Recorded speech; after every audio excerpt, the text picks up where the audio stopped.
What are the 5 reasons that you won't give up when life catches you on the blind side? When the messenger of misery visits you, what are you going to do? What will keep you in the game when life knocks you to the canvas? Life's going to punch you right in the face. Life's going to fire you over and over again. You're going to be told you're not good enough. Your faith is going to be tested. Your family's going to look you in the eye and say, how do we get health insurance the next month? I don't know, but I know we're going to make it.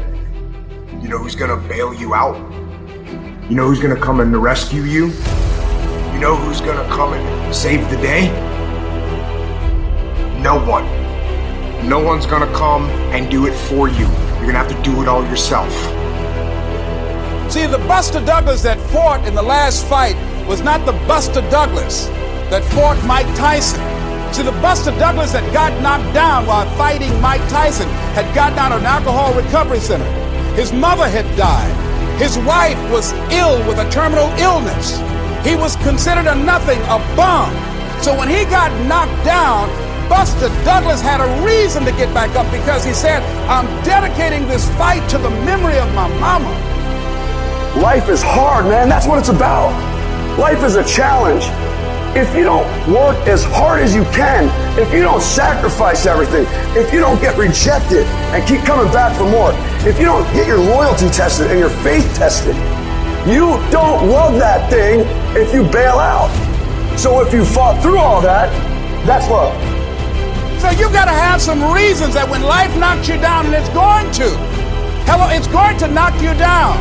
When people disappoint you, and that's going to happen. When they betray you, and that's going to happen. When they lie to you, and that's going to happen. When they say, oh, you can count on me, and they won't show up, and that's going to happen. When you want to throw in the towel and give up yourself, and that's going to happen. When life collapses on you and catch you on the blind side, what reason can you remember that you can call on, that you can reach on, that can make you get back up?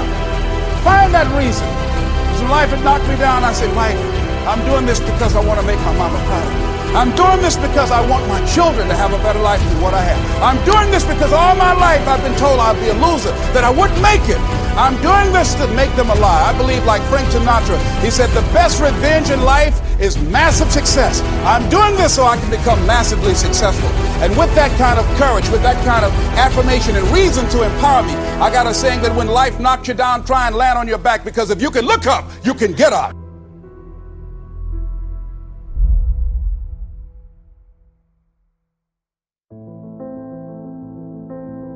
You don't have to be grim, but you do have to be serious. Hey, everybody hopes things will get better, but remember, the future does not get better by hope. It gets better by plan. And hope unaided by clear plans can finally become an illness. There's a Bible phrase that says, hope long delayed makes the heart sick. It's a sickness. I used to have the illness known as passive hope. It's bad. And there's one that is even worse, and that is called happy hope. That is really bad. The man is 50, and he's broke, and he's still smiling. That's bad. So get serious. Make plans. Put them on paper. My suggestion from experience. There's a phrase from the Bible that goes, without dreams and vision, we perish. How true. Humans have this unique ability to aspire, to dream, to go for something, to become something. Without that, life is not life. We must have dreams and never give up on our dreams. I'd like to share a few ways your use of time are affected by or influence the achievement of your goals. Have you ever thought that without some very clear written goals, you never even need to consider managing your time? Time essentials come from objectives well defined. Time can't be critical if objectives aren't defined. Now you might be one of those uniquely fortunate individuals who can keep all their objectives and purposes clearly defined in their minds and operate from that. But I wouldn't take the chance. Write your goals down and set careful priorities. Sometimes priorities are determined by the season. For a farmer in springtime, the season dictates his most important activities. During the spring, a farmer must work around the clock, burn the midnight oil, and keep the equipment running because he has only this small window of time for the planting of his crops. One of the difficulties of living in an industrialized society is the losing of the sense of seasons, when to pour it on, when to ease back, when to take advantage.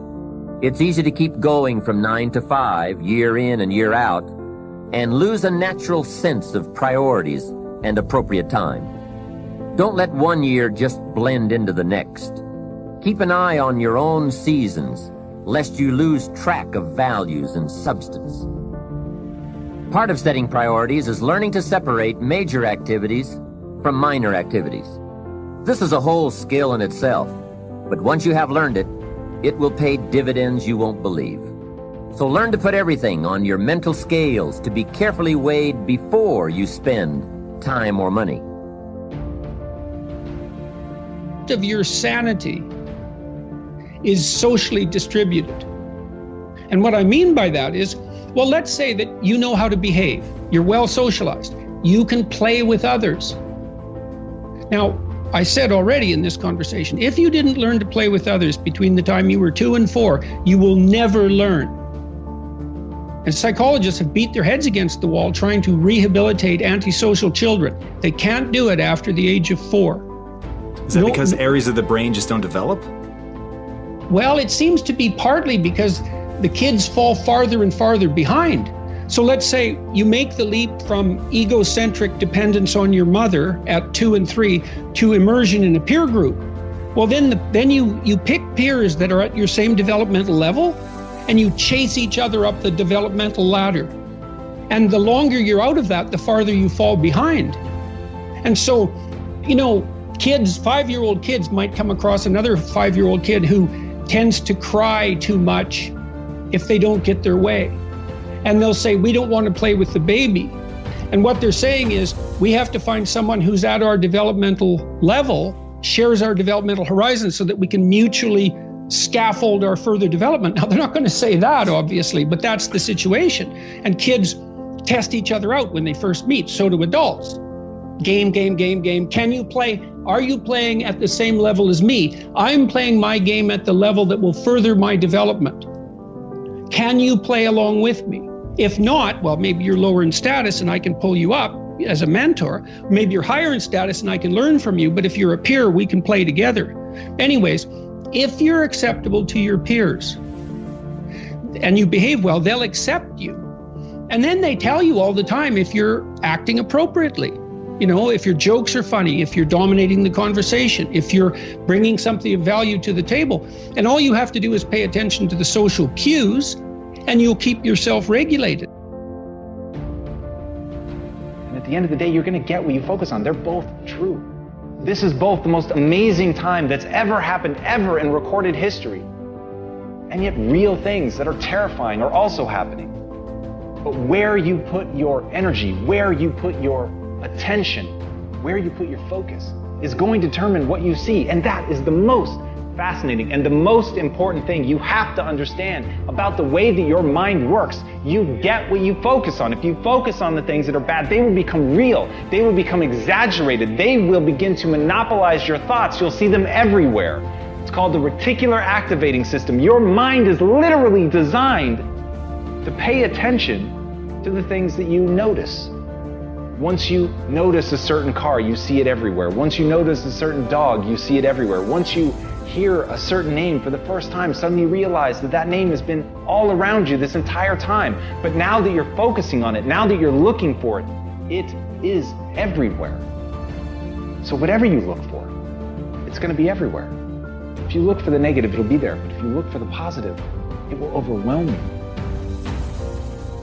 When you manage something, you do so to keep it going. Well, you don't need to keep time going. You don't even need to watch it. You can be completely unaware of it. You can go to sleep. Doesn't matter. Time just continually moves. Doesn't need you. It doesn't need me. It just keeps moving. We don't need to do time management because there's nothing to manage. It's automatic. It continually moves. What we need to do is priority management. With the time that is continually slipping away from us, we need to manage our priorities to maximize the time we have. So don't manage your time, maximize your time. How? By doing the things that are the most important to do at that moment. Make every day your masterpiece.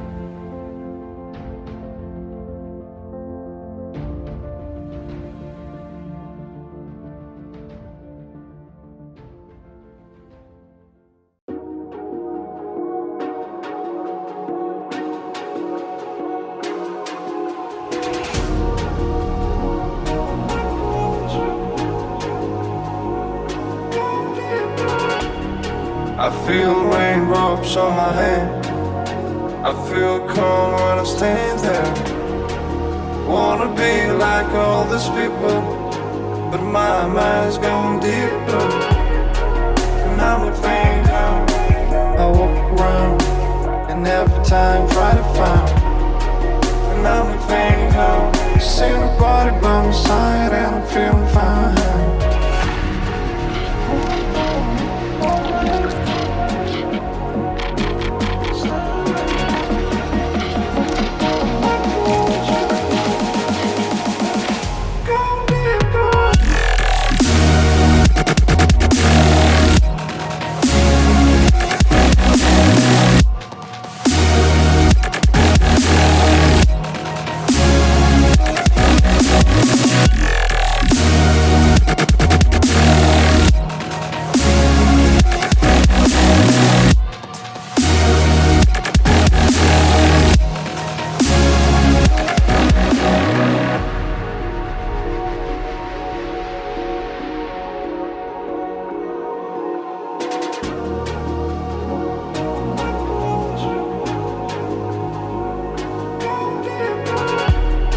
I feel raindrops on my hand.